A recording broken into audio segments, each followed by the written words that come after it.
More than 1 million photographs of Israel captured long before digital cameras, cell phones, or computers.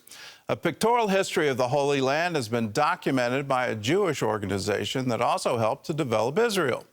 Middle East Bureau Chief Chris Mitchell takes a look at this ongoing effort to chronicle the story of the Jewish state.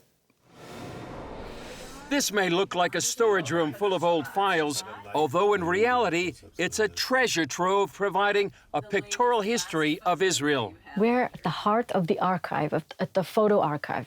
This is the place where we can find printed photographs taken from early 20th century and all the way till the end of the printed material era.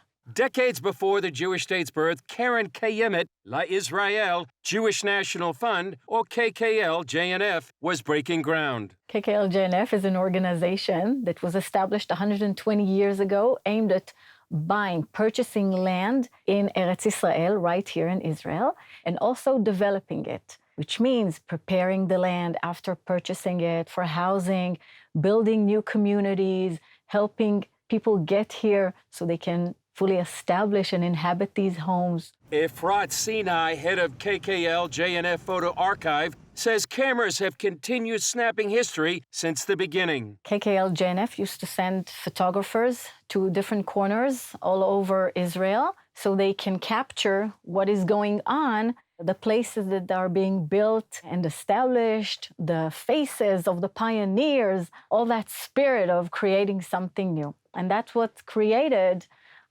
this unique and very important collection. One of Sinai's favorites is this unique pose of David Ben-Gurion, Israel's first prime minister. It's not something that we're used to seeing him with cool sunglasses. There's another picture, which I really like. It's David Ben-Gurion on the day of the Declaration of Independence, while he's still working out the draft of that declaration. And a year later, on Israel's first birthday. These are photographs from the very first year of the celebration in 1949.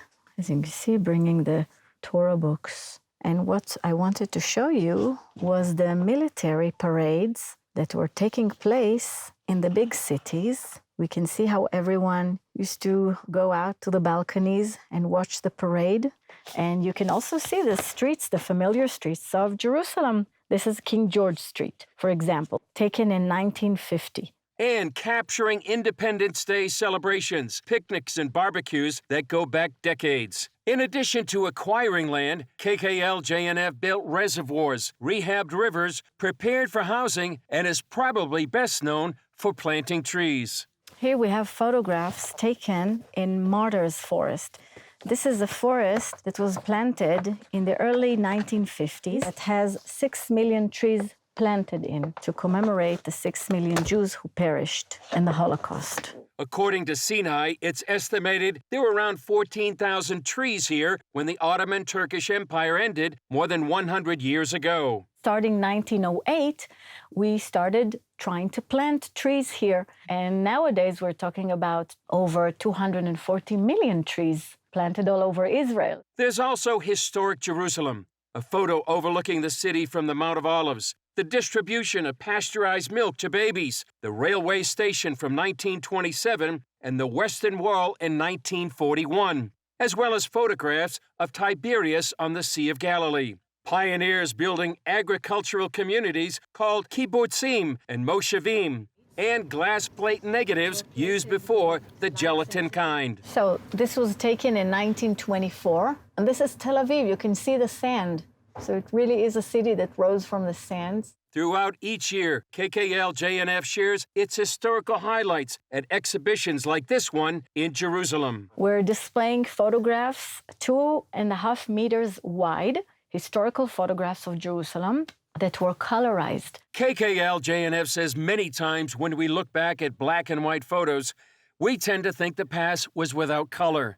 But what they've done in this exhibit is use innovative colorization technology, along with research into the culture and fashion of the time, to color the photos and breathe new life into history.